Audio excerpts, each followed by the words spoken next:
Kevin Garnett pioneered the youth movement into the NBA. People wanted him to fail. No one thought he could make it. I was so ready to prove everybody wrong. Beyond the Glory, next on Fox Sports Net.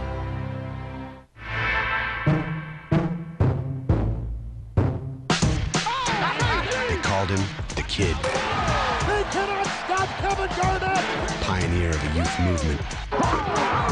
The professional leap of faith. What a play!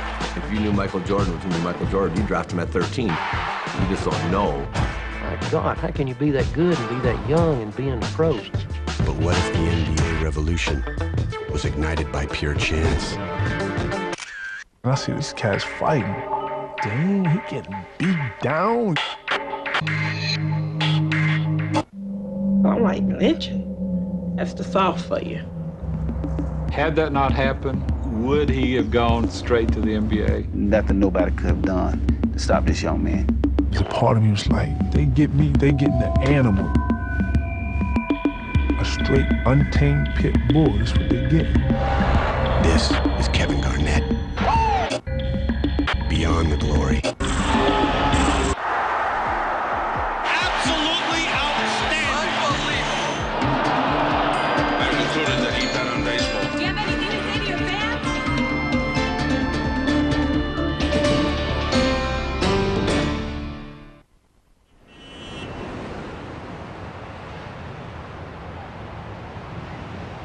October 1st, 2003.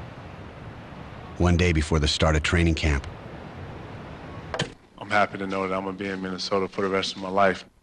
Kevin Garnett signs a 5-year contract extension with the team that drafted him straight out of high school. I'm excited for the fans. I'm excited for the city. I'm excited, for real. Really, really excited. Hey, Sid, we can do anything right now. He's always kept some of that innocence.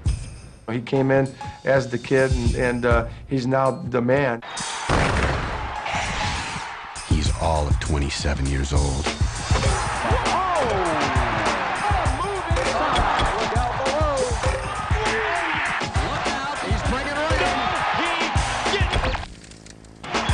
With a one-handed hammer.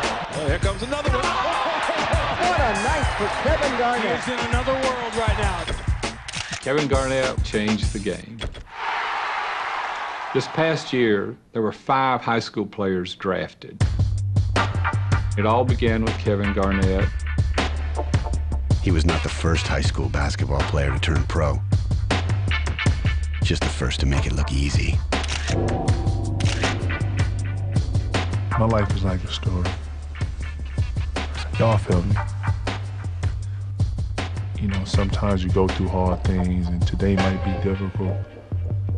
But if you hang in there and continue to work and continue to strive and don't let things set you back, even though that's easier said than done, it's, you know, the circle's gonna come back around, you know.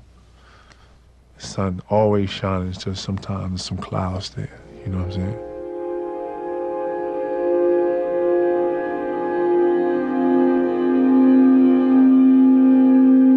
The basketball phenomenon known as the Kid may never have happened, if not for a bizarre chain of real-life events that could only have happened in the heart of Dixie. It's this country, it's the dirty South. He was born in Greenville, a town so tucked away in the mountains of South Carolina that Confederate deserters came here to hide during the Civil War. It's a beautiful city. That's why I call Greenville such a green city.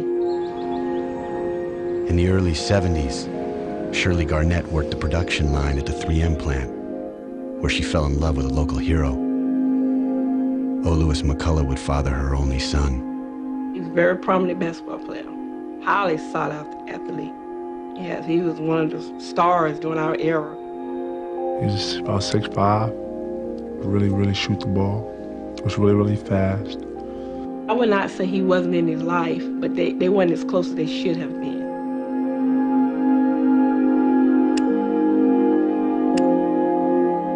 My mom never bashed him, and she never talked down on him. I always tell people this, my mom was my mom and my dad.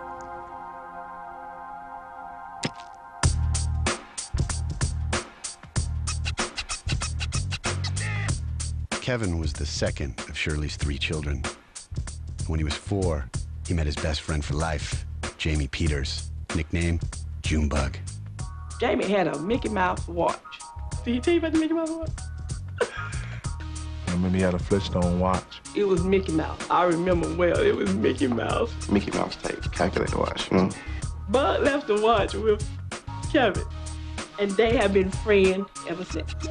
By the time Kevin was 12, his mother had remarried and moved the family to the suburb of Malden, into Bug's neighborhood. It was a neighborhood where the blacks were just, I would say, the middle class. And there weren't many blacks in Malden, by the way.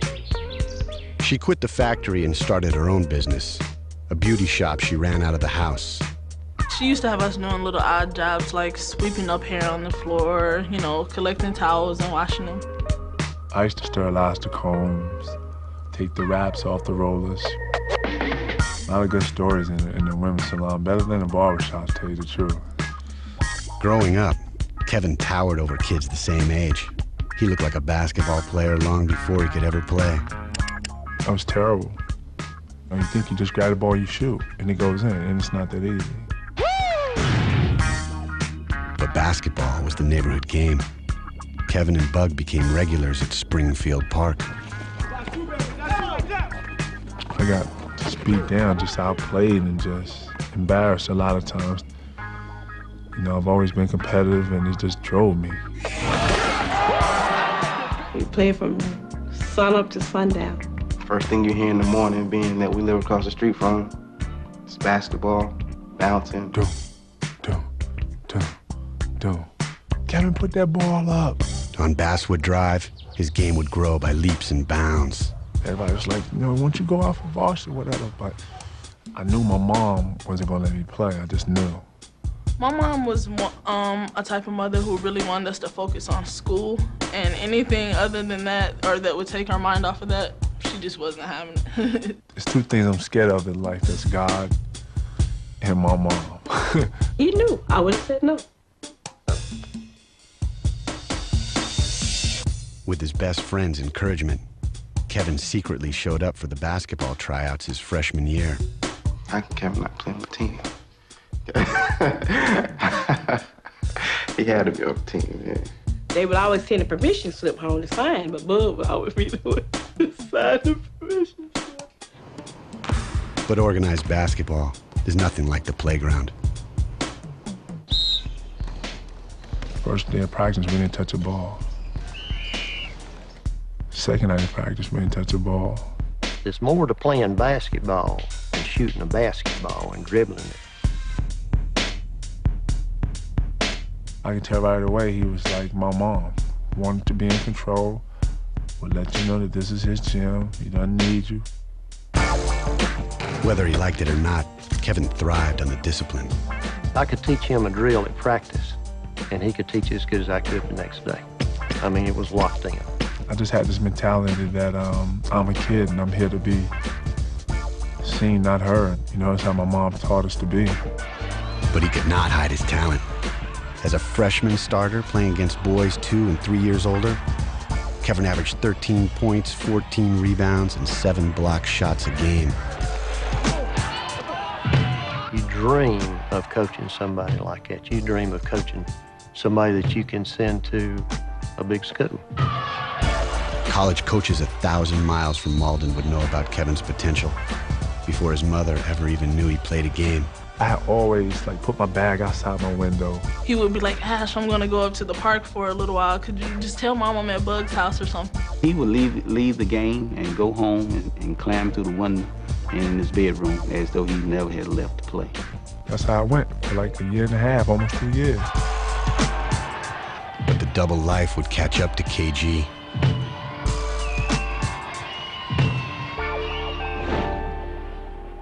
His newfound celebrity would make him a target.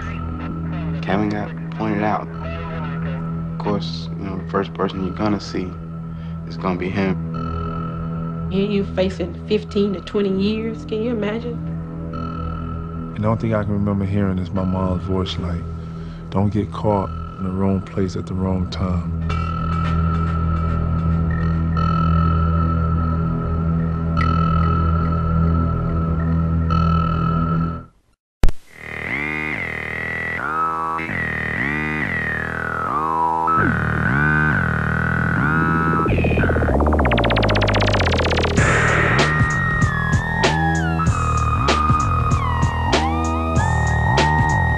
kid is known for his game face.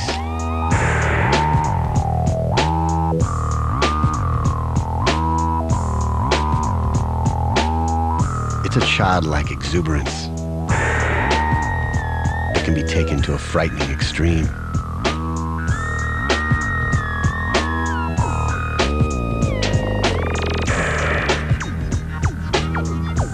But Kevin Garnett began his basketball life as a much different player. The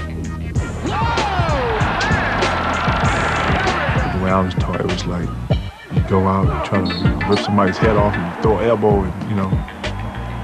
I wasn't taught to do it with joy, you know.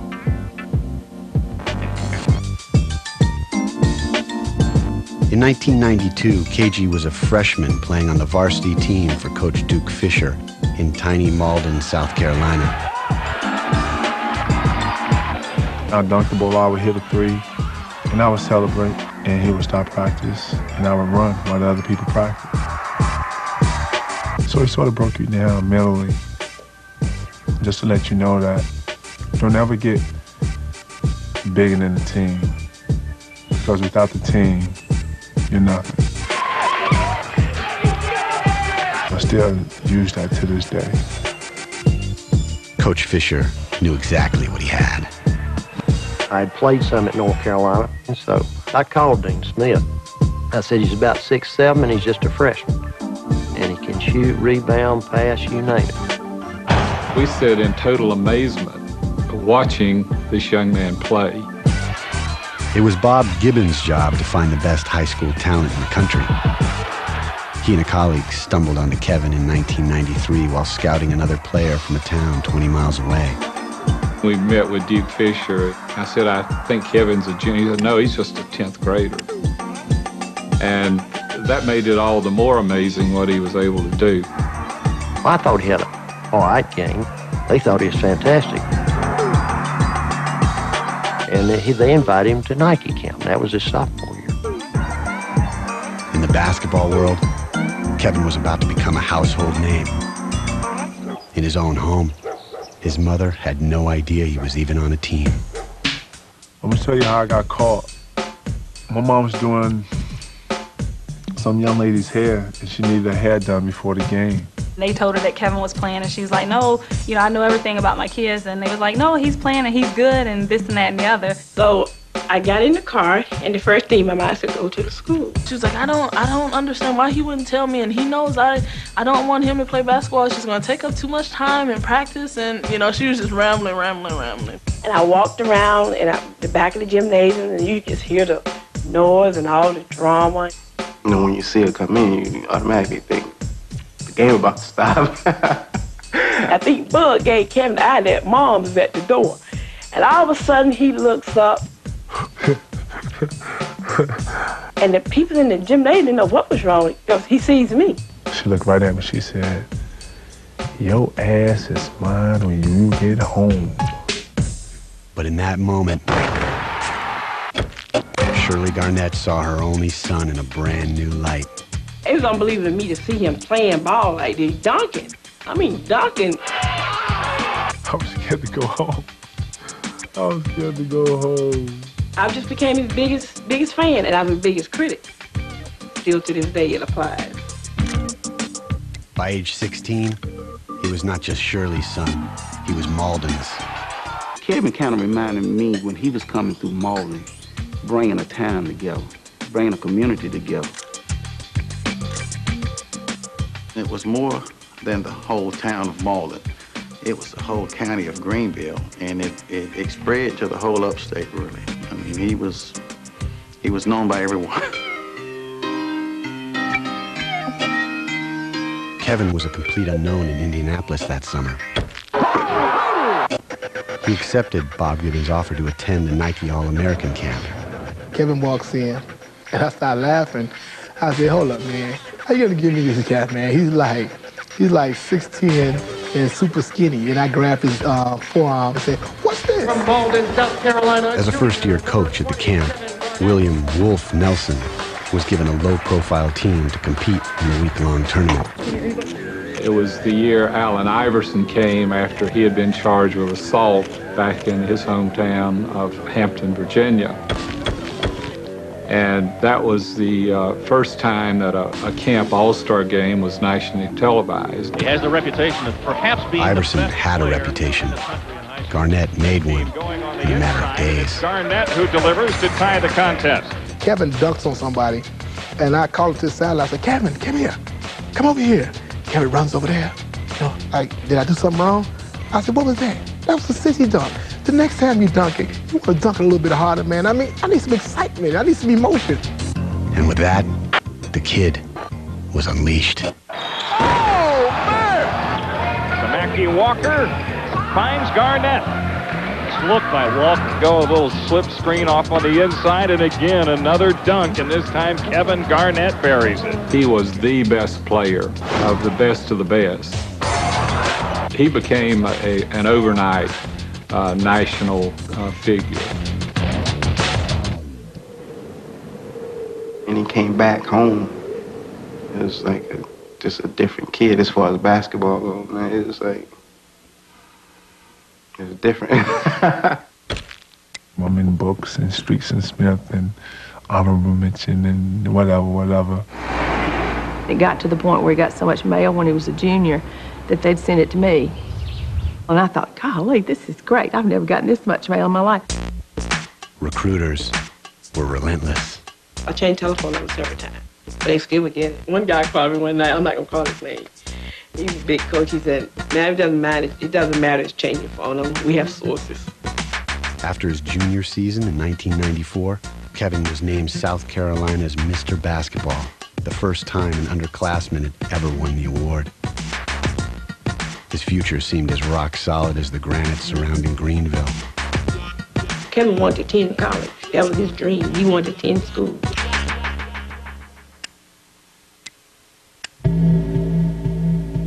That dream began to slip away. The last week of school at Malden High.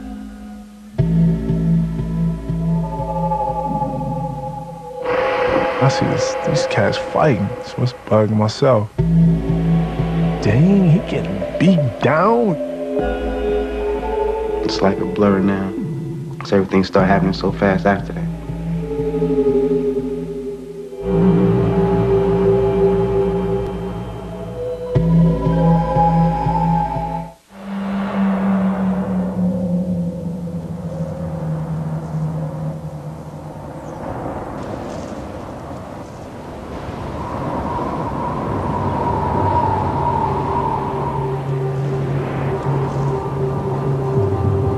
Kevin Garnett has a history in these halls. Something happened here that would set him down an unexpected path. There was a little racial tension going around at school.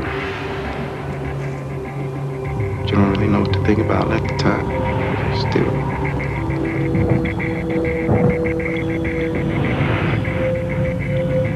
A small southern town with a big-time basketball prospect.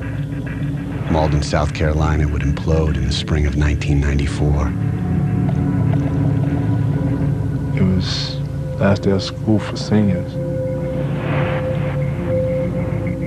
In the school, you get like a 15-minute break, so usually when the break comes, you know, you get to go downstairs, get you like a little snack or something, you know, look at the chicks. Holler at your boys, y'all down there cracking jokes for about 10 minutes, whatever. So on this certain day, you know, seniors got this thing where at the end of the year, you know, they're seniors, they about to graduate. You know, whoever they got problems with, you know, they go find this person and, you know, they get it on. One kid who got roughed up was white. By day's end, 3 black kids were in jail, charged with lynching in the 2nd degree. Lynching, by definition, is mob action. It's action by 2 or more people to commit a violent injury to another person. It's a statute from the Deep South, originally intended to prevent mob actions by whites against blacks. It's still a law, and it's still in our discipline code. We don't call it lynching in the school district. We may call it ganging, but we don't call it lynching, but the law itself does say lynching. I know it connotes a lot of bad things, but in fact, it's many people are charged with lynching in South Carolina. It's basically fighting.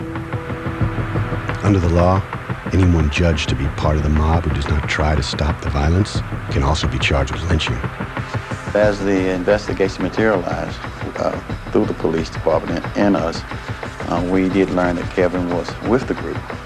It was like a lot of us, down there while that was going on. And of course, the first person you're gonna see is gonna be him.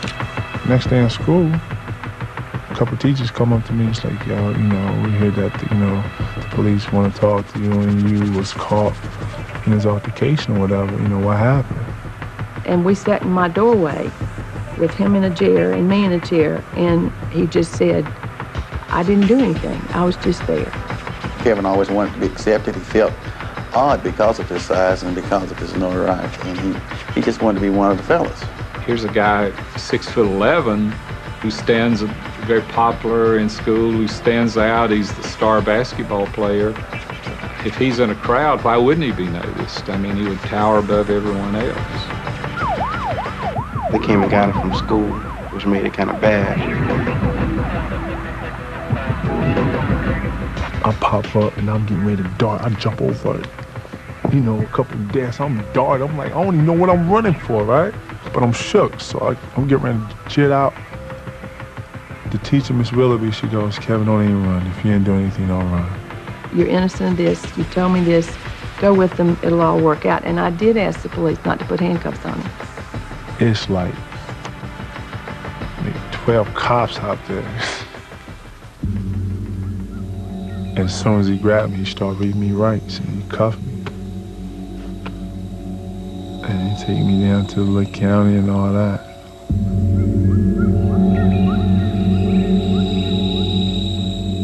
Everything else is like a blur.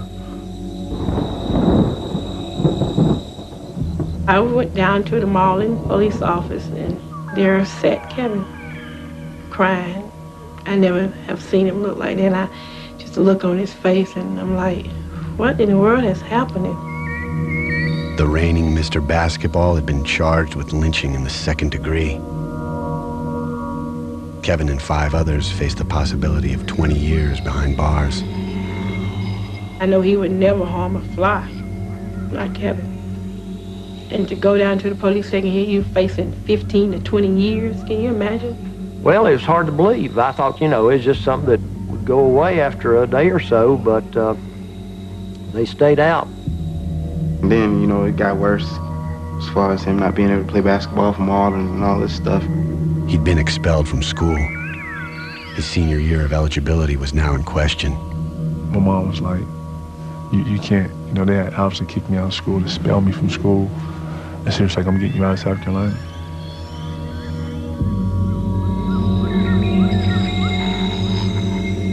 I truly believe Kevin Garnett did nothing other than stand there and witness an incident, a schoolyard incident that took place and could have happened in any school in America.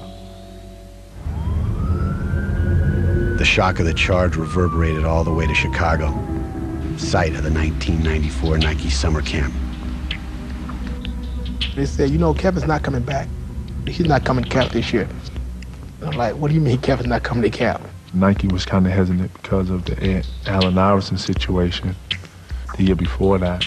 Allen got in trouble. They brought him to camp, and the media, they sort of crucified him. How could you? You putting basketball over these kids and this, that, and the other. So I said, well, Kevin has a situation out there where he got involved in the fight. And I started laughing because Kevin, that's not Kevin. My reaction was, if Kevin Garnett doesn't come to the camp, I'm not staying at the camp.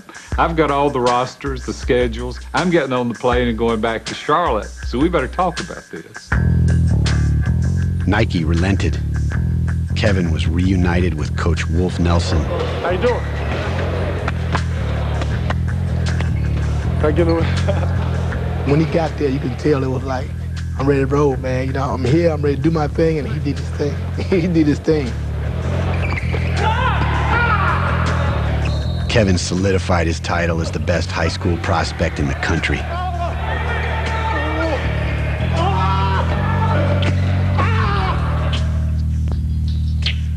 His mother laid the groundwork for their escape from the South. She said, I'm not gonna sit back and let them destroy my baby. You know, I'm not gonna just sit right here and let them just take him down like they're trying to take him down. And they would try to dog him. It was a destiny call. It was a wake-up call. That's all I can say, and I see it no other way. Back in South Carolina, Kevin applied for a program called pretrial intervention. Pretrial intervention is a program, a diversion program for basically first-time youthful offenders. With the consent of the authorities and the victim of the crime, Kevin was given a chance to clear his name through community service. If they complete the program, pass all drug tests, don't get into trouble again, do all their public service, then instead of a diploma, they get an expungement order. In other words, they never have to go to court and their arrest record is expunged. That fall, he left the South for good. Shirley left behind a husband and a business and moved her son and youngest daughter to Chicago. I was just so depressed, man. Just totally depressed. You know, I just felt like it was my fault that everything was going down the drain, so to speak. I really, truly don't believe that we knew what we had when we had Kevin Garnett here at Maul. You know, maybe it was a blessing in disguise, though, because he probably wouldn't have went pro the way he did if he had stayed at Maul and so on. Had that not happened, would he have gone to Chicago? Would he have gone straight to the NBA? We'll never know.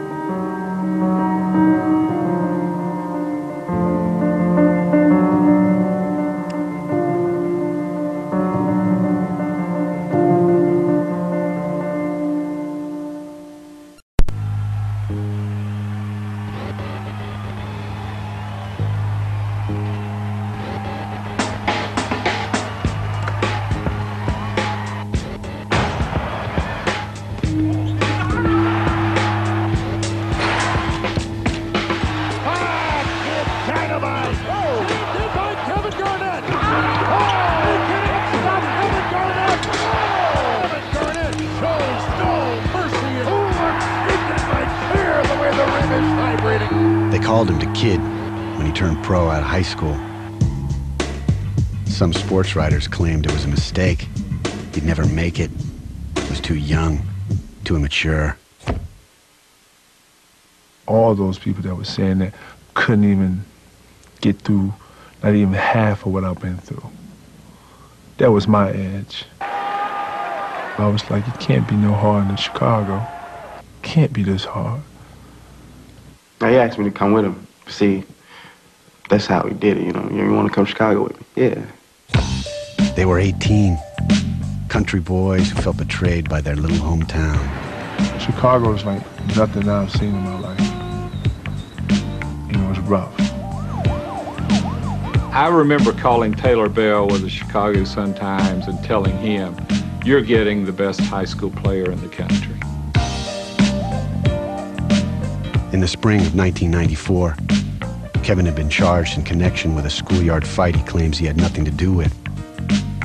4 months later, they fled South Carolina for the Windy City. The school was Farragut Academy. Kevin had latched onto Coach William Wolf Nelson after 2 summers playing for him at the Nike summer camp. At first, the adjustment was sort of tough for Kevin. Like I said, it's like he's just overwhelmed with, you know, you look at the school and make it to school, and it's like, wow, you know, it's like another world. First couple of days of school was hard. It's an all-Hispanic school. Maybe 4,000 kids, you got 100 black kids. You know, having things like what we had going on at our school, and then getting to a school and it's like one white kid there. It was like, man, I didn't even know places like this existed. First day, man, we're in the lunchroom, and the lunchroom is dead silent. We were sitting there at the table, and people are staring at us. and a hot dog just come right over my shoulder. Boom, boom. And I was like, oh, God. And bugging myself, turned around, and he's like, basically told everybody in there, we kick their ass if this happened again. Everybody wasn't always nice, and Bo was like, these people crazy. He said, I just can't take it. So he left. And I told Kev, we're not going, we're gonna fight to the end.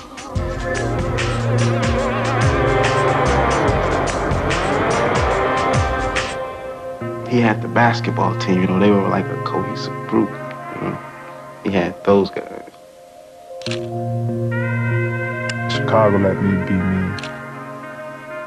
Wolf gave me the ultimate freedom to enjoy the game and to show everything you can do. Kevin wanted to play some hard-nosed basketball. He wanted to be challenged, So where I took him was basically where I grew up there. It was just tough around there. He loved that. He was like, yeah, I like that. Don't take me to the other park no more. I want to go hang out with these guys. Martin Luther King Jr. kept an apartment in this neighborhood. 1 block from where it burned to the ground stands a youth center more than 100 years old. This was like the heart and soul of the ghetto. It was 16th Street, the holy city. Kids like KG come here to test their game against the neighborhood players. In Chicago, basketball is the sport. It's like what soccer is overseas. It's like everything. As a high school player, his game was incomparable.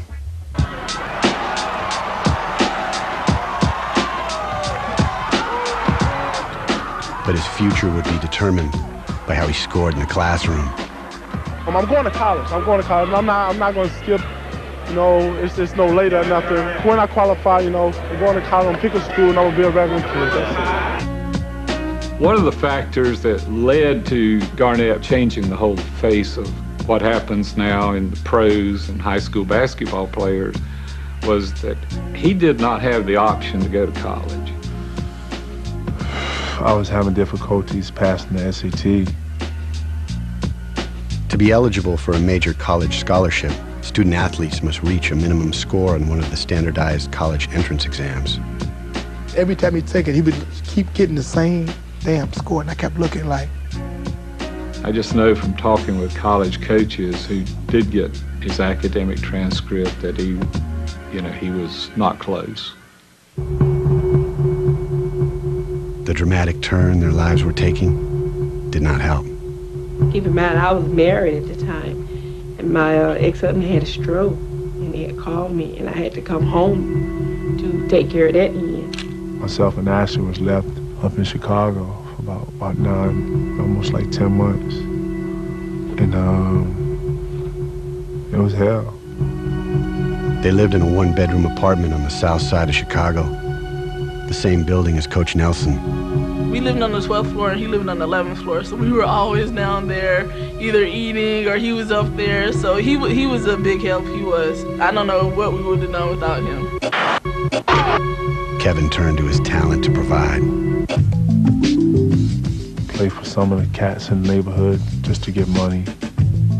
I would save that money, come in, we'd break the money down, okay, this is for laundry. There were times when we didn't really have groceries or, we needed money to wash clothes. I was doing every little thing I had to do to get through it and grind, and I knew I was weighing down on my mom. It don't matter if I get 30 jobs or if I play for whoever, I gotta do something, The best high school player in America faced the prospect of junior college, or no college at all. In Chicago, his game had flourished at the expense of everything else. With his mother gone, his money running short and his time running out, Kevin Garnett boldly defied basketball tradition. May 10th, I declare myself eligible for the NBA draft. I have not yet received my SAT score and expect to receive them in the next 2 or 3 weeks. Some sports writers contended Kevin had been influenced into an irrevocable mistake. People were asking, how can I allow him to make that move? And he orchestrated the whole thing, and I just sat back and said, Y'all just don't know how smart that guy is. That guy, it's almost like he said, this is where I want to be and this is how I want to do it, and he made it happen. He scheduled a workout for NBA executives a few weeks before draft day. We ended up in the lottery getting the 5th pick. We were going to tell everybody that we were going to take this high school kid with the idea that somebody else in front of us would get kind of excited and say, hey, maybe they see something that we don't. Somebody else would take him and we'd be left with one of those other 4 players. About 10 minutes into the workout, I turned to Kevin McHale and I said, hey, we better hope this kid's there at number 5. Kevin says on draft day, he was standing at the crossroads of his life. The phone rang. It was Wolf, my coach. In fact, he's like, I was cleaning my office, man, I found these scores in here. Like, what? What scores? Like the SAT score. I was like, word. He's like, yeah, man, you passed, man. I was like, oh, word.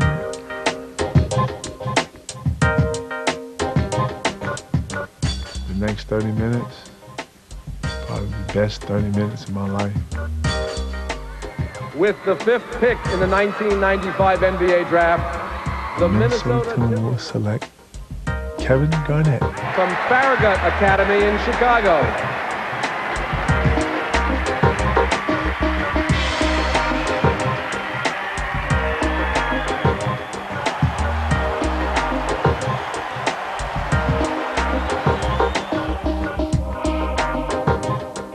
Kevin Garnett changed the game.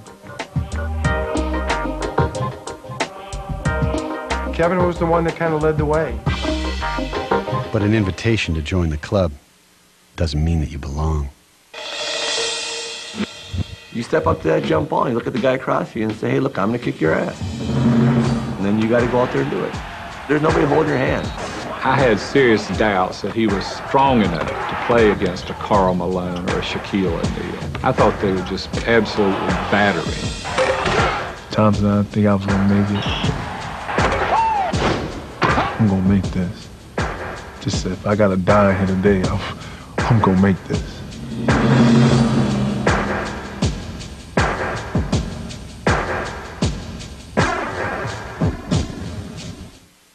Beyond the Glory on Fox Sports Net is brought to you by Dodge. You could take life as it comes, or you could grab life by the horns. Dodge.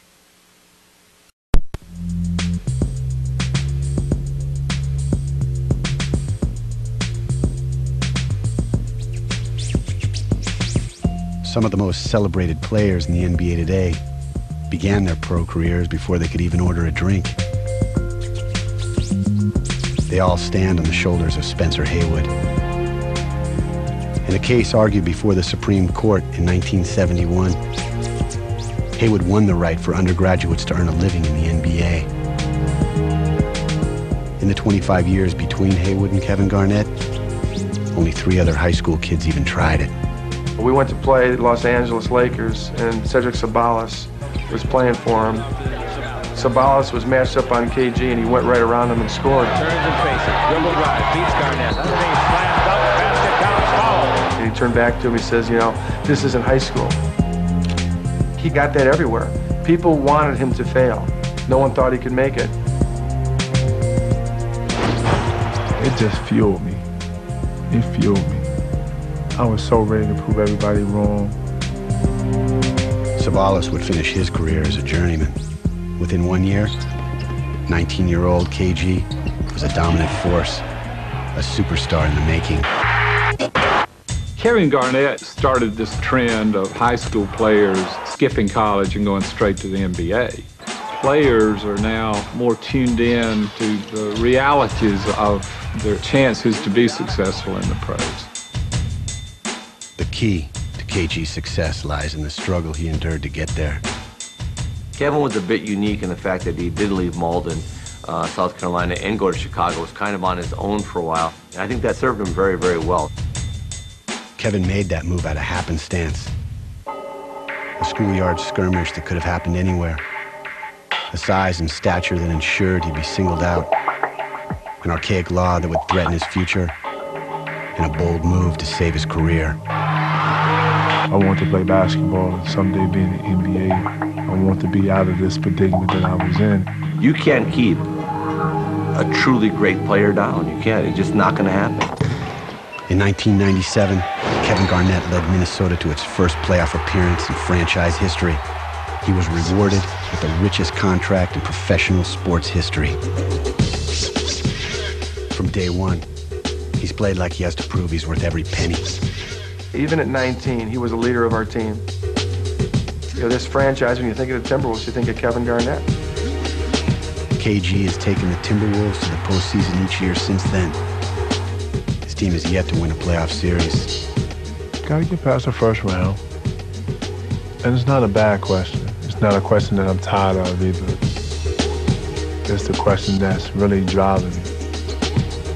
I can name a bunch of guys that were very, very good players that you guys would probably do a show on, and that 20 years later no one mentions them because they didn't win championships. His legacy in Minnesota is yet to play out, but the kid will always be a legend in Malden, South Carolina. He has a desire to be a great basketball player, and he has a sense of history, and he has a respect for the game. Those same things that make him a great basketball player also make him a great person, because he has a sense of community about him, and he wants to be a good citizen. You know, I always tell young kids who are thinking about coming to the NBA, it is difficult, and you got to maintain and sort of manage yourself. And I don't think young kids sometimes understand that, so when I talk to them, I talk from a real perspective. Put it on the bottom or top? On the bottom, right? Not just basketball, because that would probably be the easiest, you know? Life is a whole nother game.